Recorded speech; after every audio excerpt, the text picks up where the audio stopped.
Somo hili tuanze na swali hili ambalo ukimaliza hili somo utaelewa jibu lake kiwepesi. Swali ni hili hapa. Angalia hii loop. Nimemwambia afanye mzunguko madamu I ni ndogo ya J. Na ukija hapa kwenye J haina kitu. Komenti uko chini. Tuambie jibu lake. Hii I hapa itazunguka mizunguko mingapi? Usiniambie uandishi una maana gani. Tumesoma hapa, tumeweka space 4. Rejea masomo ya nyuma.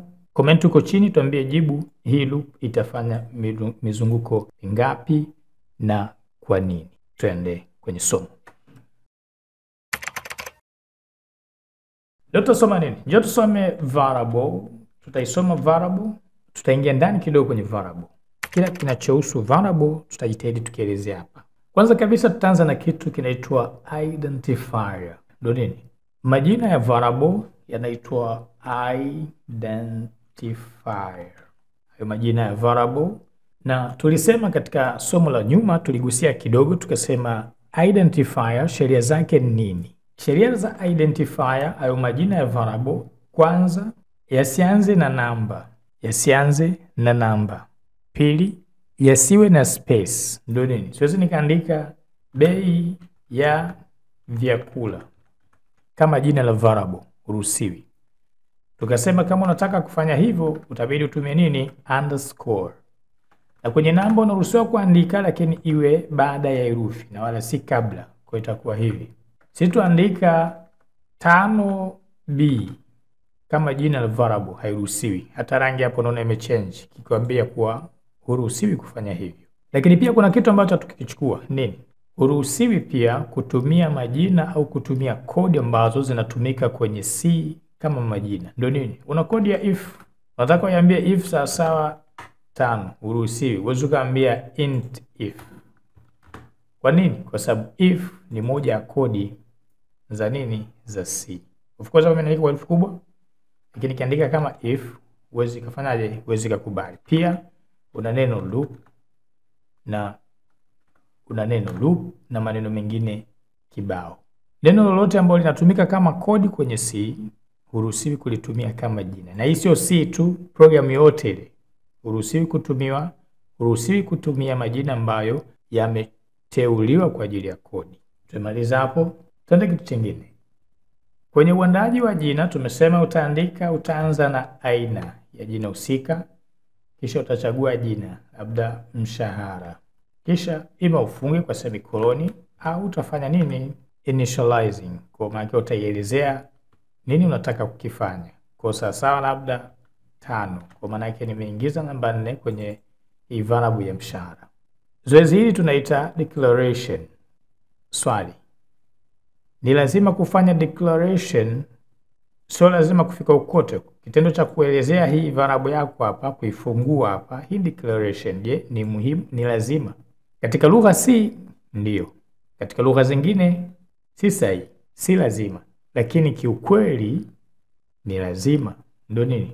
Katika uandikaji majina ya variable au kufanya declaration kuna aina mbili. Kuna declaration inaitwa explicit declaration na kuna kitu kinaitwa implicit declaration. Ndio nini? Explicit ni kuelezea variable kila mtu anaona, kama tulivyoandika hapa int x sawa 0. Hapa nimefanya declaration ya wazi, kila mtu anaiona. Ni variable baadaye hata nikija nikiitumia inajulikana kuwa tayari ishafanywa nini? Nilishaielezea kwa. Ama implicit ni pale unapoitumia variable pasina kuelezewa. Ndio nini? Watu Python utakuta anaandika tu x sawa 10. Hii x imetokea wapi? Hujui. Huyu kafanya declaration, lakini kwa yeye hapa katumia mfumo wa implicit. Ukimuuliza je, ni lazima kufanya declaration? Anaweza akakwambia si lazima kwa mtu wa Python. Kwa nini? Kwa sababu yeye anaruhusiwa kuitumia variable hata kama hajaelezea kabla. Lakini kiukweli si hivyo. Asichokijua yeye ni kwamba Python kodi zake inapoona x sawa 10 automatically yenyewe inafanya declaration in background. Pasina yeye kuhisi wala yeye aone, maana behind the scene kuna declaration inafanyika. Declaration hii tunaita implicit declaration. Tumetoka hapo. Kwa kufanya declaration ni muhimu iwe ni dhahiri, hata kama wewe hujaona bado pia kuna declaration ambayo imefanyaje, imefanyika. Ama kwenye C inakuwa ni explicit, maana yake ni lazima ufanye declaration. Uwezo ukaitumia variable pasina kuifanya nini? Yaani hapa nikirani nitaambiwa kuna nini? Kuna error, anaambia hii x sioni. Lakini kwenye Python nikirani sitopewa error yoyote hapa. Twende. Somo letu leo tunasoma nini? Tunasoma aina za variable na variable kiujumla. Katika lugha C tuna aina 4 za variable. Tuna aina ngapi? 4. Tuna variable inaitwa character. Tukisema hii inahusu nini? Kuandika herufi labda a. Tuna variable inaitwa integer. Tunaandika kifupi int. Hii ni aina ambayo inachukua namba desimali. Tuna variable inaitwa float. Kwa nitaandika labda 4,000.50 kwa mfano. Na mwisho tuna variable inaitwa double. Eneo nitamwambia 5, 6, 10, 8, 9 nini. Hizi nini? Hili ni eneo. Okay. Hizi ni aina ambazo sisi tunazo katika lugha C. Hizi ndio aina za variable ambazo sisi tunazo katika lugha C. Hakuna chengine. Hizo zingine ambazo unaziona wewe huko, sijui kuna long, sijui kuna true and false, hivyo ni vitu vingine. Hizo boolean sijui nini, hizo hazipo katika C. Tutakuja tuzielezee huko mbele. Kila unapozidi kwenda ili somo tumesema tazungumzia variable mwanzo mwisho. Character inahusu kutengeneza herufi. Character inahusu kutengeneza au kuprinti herufi. Na kitu cha ziada ni kwamba hii variable ya character una uwezo wa kuprinti pia ndani yake namba. Lakini zisiwe nyingi sana. Ndio swali zuri. Swali lako linatupeleka katika sehemu ya nyingine ambayo ni muhimu. Saizi za hizi variable. Tunaandika aina hizi za variable wakati tunafanya declaration ili kujua saizi ambayo tunapewa katika RAM. Kila variable hapa ina size yake. Kwa character size yake ni byte 1. Ni byte ngapi? 1. Kwa integer katika lugha C kidogo inachanganya kwa sababu hakuna idadi maalum. Hatujui. Inawezekana ikawa byte 1, byte 2, byte 4, byte ngapi.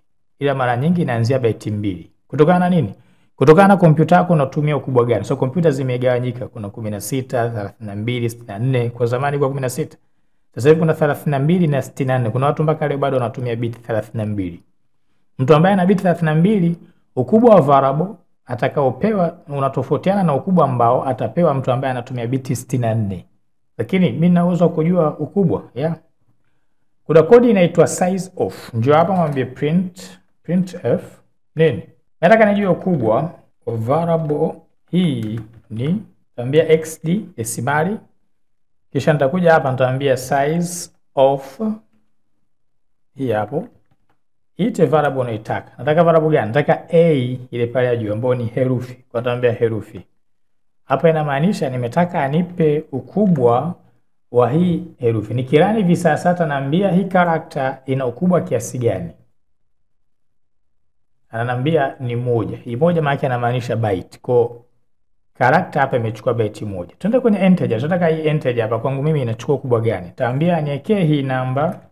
Nataka nijue ina ukubwa kiasi gani. Run. Utakuta amenambia ni byte 4. Hii inasaidia nini? Inasaidia ili usije ukaandika kimakosa idadi ambayo ni zaidi ya size uliopewa. Ndio nini?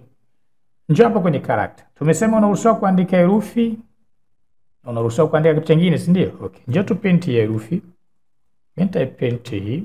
Itaika hivi. Kwa kwenye herufi ataniprintia herufi. Kuprint herufi utaandika %C. Tumeelezea somo la nyuma, si ndio? Kwa hapa ataprintia herufi hapa. Hii ni herufi. Tuweke kwenye mabano. Kwa hapa tuambia hii atuwekee hapa, itakuwa ni sehemu ya herufi, itakuwa kwenye mabano.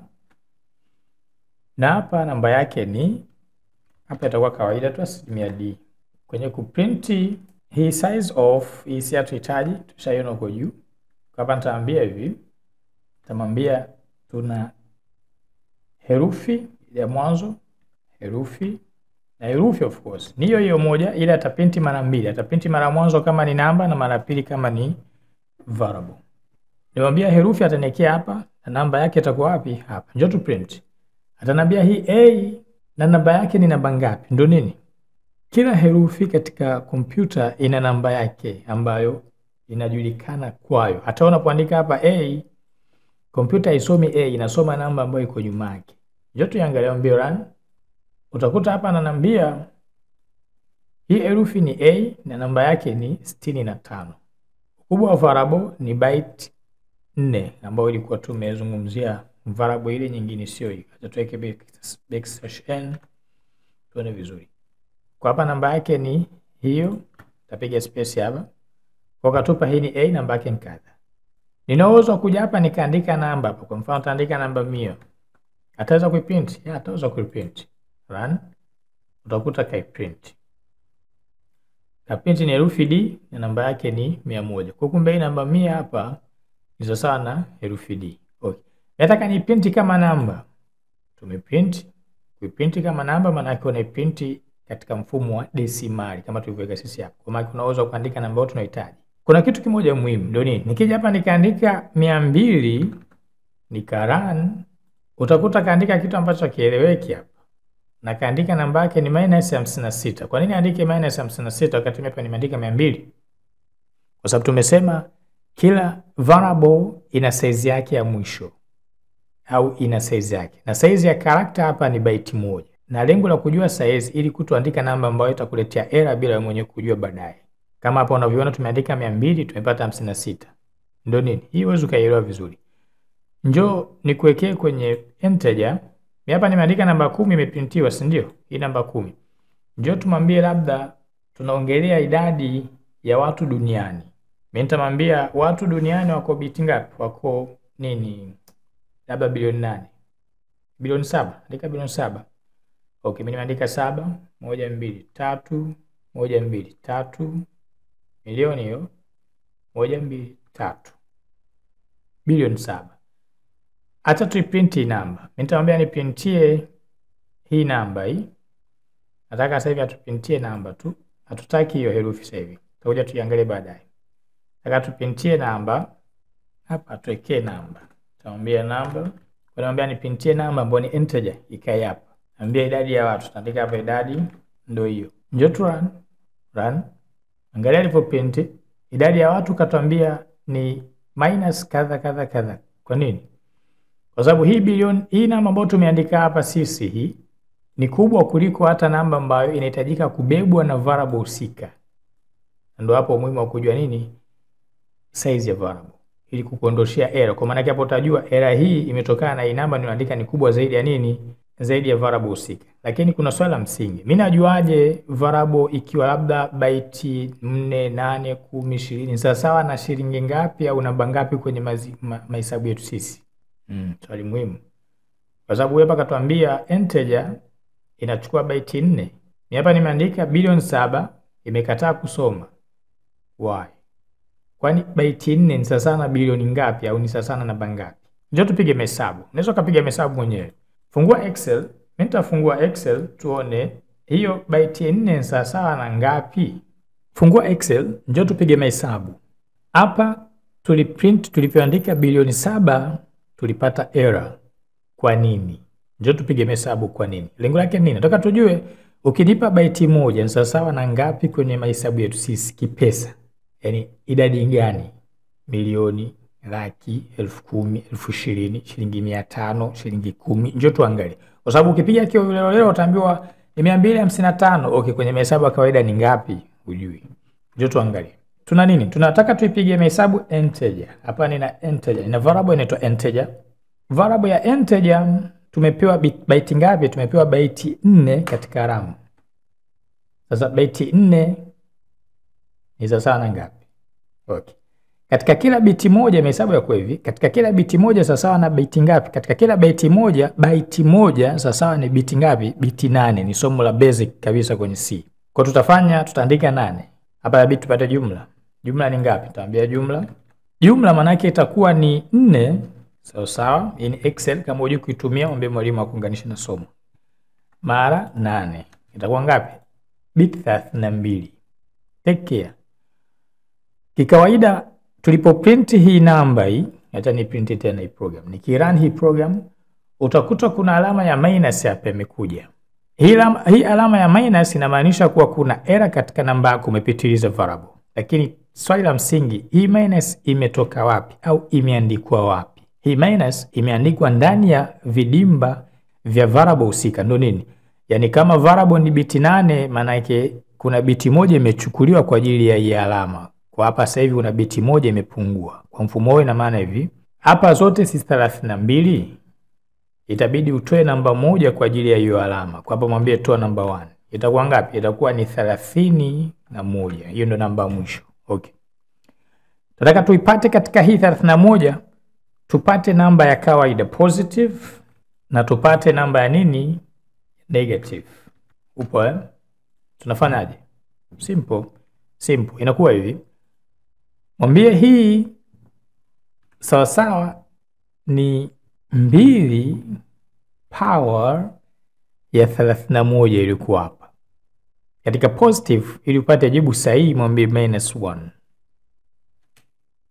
Atakwambia namba ya mwisho ni hapa. Maana yake ni bilioni 2 na sijui milioni ngapi hiyo. Kwa maana yake inamaanisha hivi, kumbe sisi hapa tumepata error kwa sababu tumeandika ni zaidi, kwa sababu bilioni 7, kumbe inahitajika mwisho bilioni 2 tu. Kwa hapa nikija nikaandika bilioni 2 nika print, utakuta jibu limekuja sahihi. Umeona? Bilioni 2 imekubali. Lakini kama nitazidisha nitamwambia niwekee bilioni 3. Run. Tumepata error. Umeona? Take care.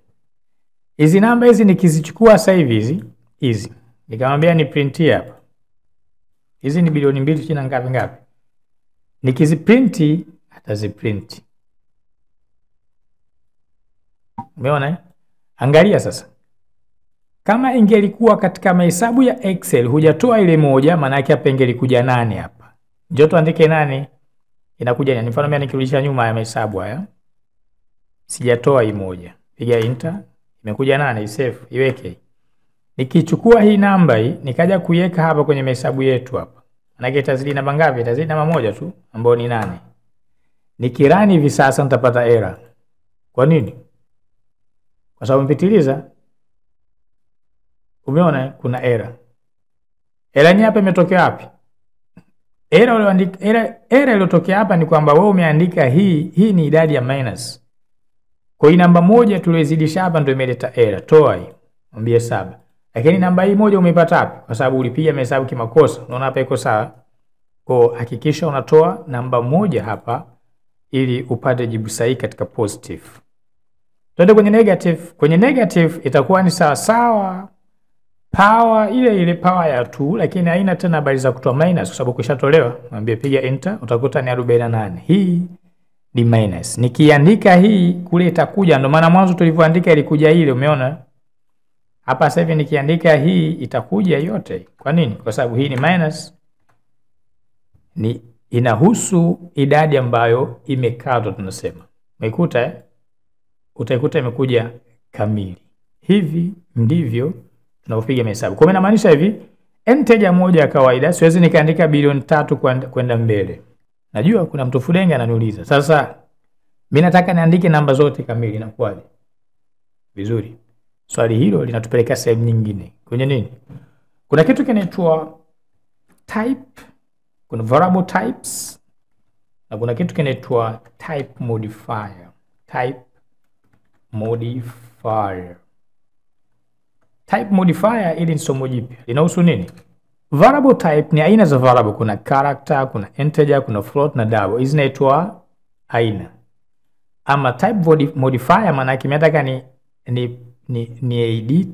edit size ambazo zinatumika kwenye hizo variable. Ndio nini? Mimi hapa nimepewa bilioni 2 mwisho. Nataka niandike bilioni 4. Kwa maana nataka nifanye marekebisho hapa. Nafanya marekebisho. Ukija huku utakutana na kitu kinaitwa sign, kama ushakutana nacho. Na utakutana na kitu kinaitwa unsigned. Pia kuna kitu kinaitwa long na kuna kitu kinaitwa short. Pia unaweza kukutana na kitu kinaitwa long. Ndio nini? Hizi sio aina, take care. Hizi sio aina hizi. Hizi zinaitwa ni type modifier. Sio type zenyewe za variable. Signed indeed. Signed ni nini? Signed manake andika namba pamoja na alama ipo ndani yake. Yani nipe variable kamili. Ni variable yote ambayo naitumia kikawaida inaitwa signed. Manake ndani yake kuna alama ya kutoa. Kwa manake namba uliopewa kama ni bilioni 4 variable inakatwa kati inakuwa ni bilioni 2 ya kawaida positive na bilioni 2 ambayo si kawaida negative imekatwa. Ukisema unsigned manake niondoshe alama mimi siitaki. Ndio nini? Manake hivi kama nitakuja hapa sasa hivi hata niweke tumwambie hapa tuweke kama ni tunaita nini? Comment. Kama nitakuja hapa sasa hivi nitamwambia aniwekee hii integer. Hapa nikiandika bilioni 4 hapa. Mimi nataka niandike bilioni 4. Bilioni 4 pap 3123123. Nimeandika bilioni 4 si ndio? Au milioni 4000. Nikiprinti hivi sasa hapa nitapewa error of course, tumekubaliana kwa sababu mwisho ni bilioni 2 na kweli kuna error nimepewa, umeona? Okay. Nataka ni print hii, kwa hapa nitaambia ni printie hii ikiwa katika mfumo wa unsigned int. Kwa maana itakuwa ni kanijia namba zote kamili pasina alama ya kutoa. Kwa maana hajaigawa variable mara mbili kwa sababu hivi byte 4 inafika bilioni 4. Hapa sasa hivi tunatarajia kuwa itatuprintia hii bilioni 4. Run.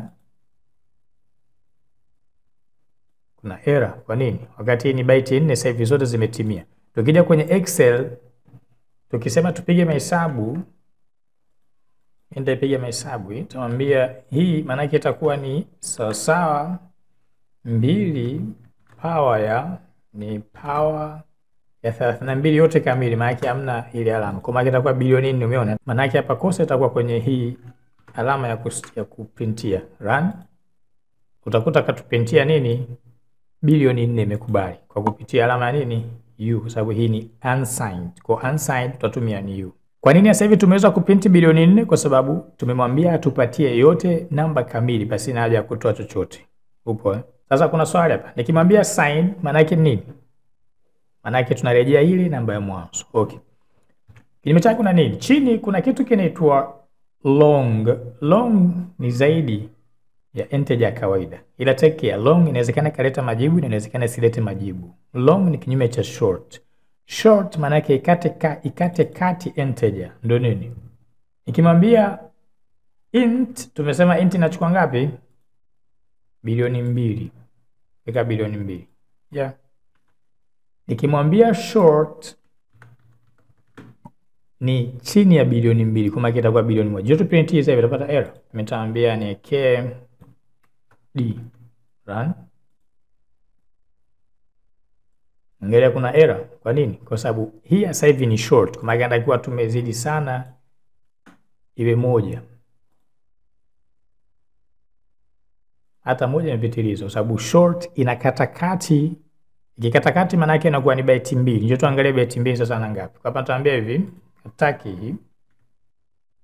Hapa itakuwa ni byte 2, sio 4 tena, ni 2. Itakuwa ni 16. 16 mara 2 ni ngapi? Ni 16. Kwa maana itakuwa ni 16 hapa. Hapa si 8 mara 2. Kwa itakuwa ni 16. Toa 1 ya ishara kama kawaida. Okay, njoo tuipige hapa kwa maana itakuwa ni 15. Okay, minus yake itakuwaje? Itakuwa sawa 2 power ya ngapi? Ya 15. Hii ni positive kwa -1. Oh. Kumbe ifiki hata huko kwenye milioni, umeona? Ni 1032 mwisho.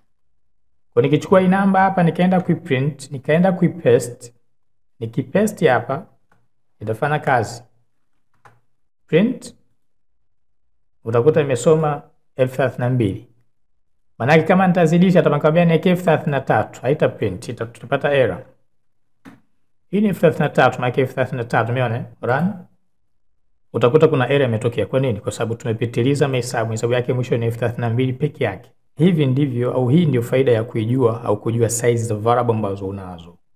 Katika variable pia kuna long ni zaidi na kuna short, tumesema ndio tumeiona hivi sasa, na kuna long ni zaidi ya long ya kawaida, ambapo long unapewa byte 8. Kwa maana unaweza kuprint namba unataka mwenyewe. Sasa sana float hapa ni ndogo zaidi, tofauti na double ni kubwa zaidi, unaweza kuandika mpaka bilioni ngapi unazotaka mwenyewe. Kwa sababu unapewa katika double ni byte 8 pia zinafika kama sikosei. Andika hapa double, utakuta atakwambia ni size ngapi. Faida, una uwezo wa kujua maximum ya kitu ya variable na minimum ya variable kwa kupitia kuna nini? Library hapa inaitwa inaitwaje? Inaitwa limits ya hapo .h. Hii limits.h inakuruhusu kuandika maximum ya kitu. Nataka nijue kwa mfano tuambie hapa maximum, kwa mfano maximum ya int nitaiweka hapa, na minimum maana yake ni namba ya chini kabisa. Sawa kaza nitaiweka hapa pia. Njoo tu print, nitaita hii int kwa hapa, nitaambia nitafunga, nitamwambia hapa kuna utaandika kwa herufi kubwa unachokitaka. Hapa ni int, nitaambia int max, umeona hii ya chini kuna int max ya mwanzo na tuna int min. Hapa sasa hivi nikiprinti atanionyeshia maximum ya integer na minimum ya nini? Ya integer. Run. Utakuta kanambia maximum ya integer ya kawaida ni hapa na minimum ya integer ya kawaida ni hapa. Tumeifanyia mahesabu na tumeiona kwa nini imekuja hivyo, kwa sababu umepewa bit ngapi? Umepewa byte. Hii use of course imechanganyika. Kwa utakuta hapa katuandikia mwambie atoe backslash(n) ili zisiingiliane za chini. Hii nadhani sasa hivi hatuhitaji. Print. Utakuta kakwambia maximum ya integer ni hapo bilioni 2 na minimum ni hapo mwisho 48, na tumepiga hesabu tumeona kwa nini. Ziada au faida. Angalia. Kwa watu wa madrasa wanasema wayajuzu kuandika short peke yake pasina neno integer. Uko hadhiri tulirudi madrasa kidogo. Iko hivi, unaruhusiwa kuandika short pasina neno integer. Toa, andika short kisha andika unachokitaka, labda variable yangu itaitwa maji. Weka unachokitaka, mwisho labda ndani kuna 10. Kwa maana yake hii ni variable na hii ni variable na ina yake hapa ni short. Maana yake tumeikata kati. Mwisho ngapi? Tumeangalia ni 1032. Tumeangalia ni 1032. Take care, katika uandishi wa variable una sehemu mbili. Kuna hapa na hapa. Hapa ndani panaitwa local. Hapa ni local na hapa juu ni sehemu ya global.